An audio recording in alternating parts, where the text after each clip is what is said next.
masuknya agama Yahudi dan Nasrani ke Jazirah Arab. Karena memang ada di zaman Nabi SAW, terutama negeri Yaman, itu ada orang-orang Arab tapi agamanya Yahudi. Begitu pula ada negara-negara Arab dan orang-orang Arab, bahkan sampai hari ini ada yang beragama Nasrani. Bagaimana bisa ini terjadi? Maka kita akan rentet insya Allah sejarahnya pada pertemuan sekarang. Dan semua ini teman-teman sekalian, sebagaimana saya jelaskan pada awal pertemuan kita sebenarnya bisa membahas langsung dari lahirnya baginda Nabi SAW. Tetapi menurut saya pribadi terlalu banyak informasi yang hilang, yang semestinya kita ketahui sebelum lahirnya Nabi SAW, terutama keadaan Jazirah Arab itu sendiri. Kalau apa yang kita bahas, bagaimana nanti akan antum dengarkan panjang lebar cerita tentang Jazirah Arab ini, ternyata sebelum Nabi SAW ada rentetan histori yang panjang sampai lahirnya Nabi mulia ini. Dan kenapa beliau diutus di kota Mekah.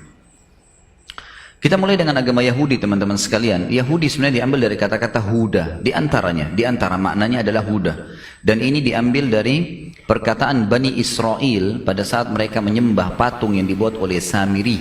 Di mana Nabi Musa alaihissalam pergi ke gunung Tursina untuk menerima wahyu Taurat selama 40 hari. Ternyata Samiri ini dia membuat rekayasa dari dia digoda oleh syaitan, membuat patung sapi dari emas lalu disuruh Bani Israel sembah. Intinya mereka sembahlah, mayoritasnya ikut-ikutan sembah.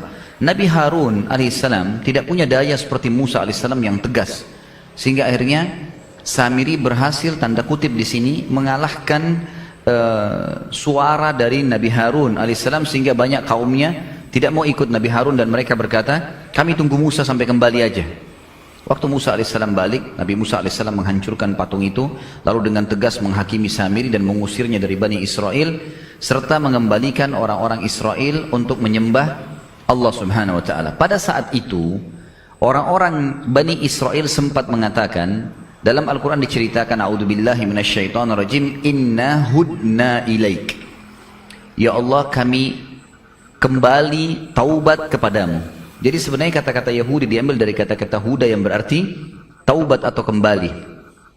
Asal mula kalimatnya di situ. Kemudian menjadilah sebuah predikat yang memang Allah sendiri sebutkan istilah ini untuk mereka. Semua pengikut Musa sampai hari kiamat yang tidak mau lagi meyakini ada Nabi setelah Musa, namanya Yahudi. Nanti juga akan ada penjelasan tentang Nasrani. Kalau Nasrani diambil dari kata-kata Nasara. Nasara yansuru, ansarun, dan Nasara yang berarti penolong. Diambil daripada perkataan Isa alaihissalam pada saat berkata kepada Bani Israel. A'udzubillahi minasyaitonirrajim, dalam Al-Quran diceritakan, man ansari ilallah, siapa yang akan menjadi ansar, penolong-penolong di jalan Allah. Qala al-hawariyuna nahnu ansarullah. Maka hawariyun adalah istilah untuk sahabat-sahabatnya Nabi Isa. Sama kalau Nabi Muhammad SAW kita mengatakan sahabat Nabi Muhammad SAW ridwanullahi alaihim. Tapi ini kalau sahabat Nabi Isa dikatakan hawariyun. Hawariyun berkata, kami adalah ansarullah, kami adalah penolong-penolong agama Allah. Keluarlah istilah Nasrani buat mereka dari kalimat ini. Jadi memang makna-makna kalimat ini sebenarnya awalnya baik. Orang-orang Nasrani menganggap Yahudi kafir. Apa sebabnya?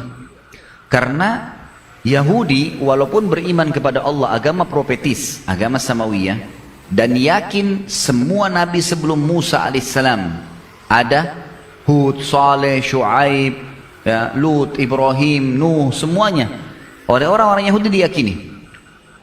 Yang mereka tidak yakini adalah nabi yang datang setelah Musa saja. Akhirnya datang Isa alaihissalam dari Bani Israel sendiri, mereka tidak mau akui, enggak. Bahkan yang berusaha untuk membunuh Isa alaihissalam dan mensalibnya adalah orang-orang Yahudi sendiri. Mereka menolak, gitu kan. Oleh karena itu, karena masih ada nabi dan rasul yang Allah utus yang mereka tidak yakini, dicap mereka kafir. Karena beriman kepada Allah harus totalitas, nggak bisa setengah-setengah, keseluruhannya. Kita yakini semua apa yang diperintahkan oleh Allah, maka pasti kita akan dikatakan beriman. Makanya Allah menghardik Bani Israel yang Allah mengatakan, A'udzubillahi minasyaitonirrajim, afatu'minuna bi ba'dil kitabi wa takfuruna bi ba'd. Apakah kalian beriman dengan sebagian isi Alkitab dan kalian pungkiri sebagian yang lain? Apa yang cocok diimani, apa yang tidak cocok ditinggalkan?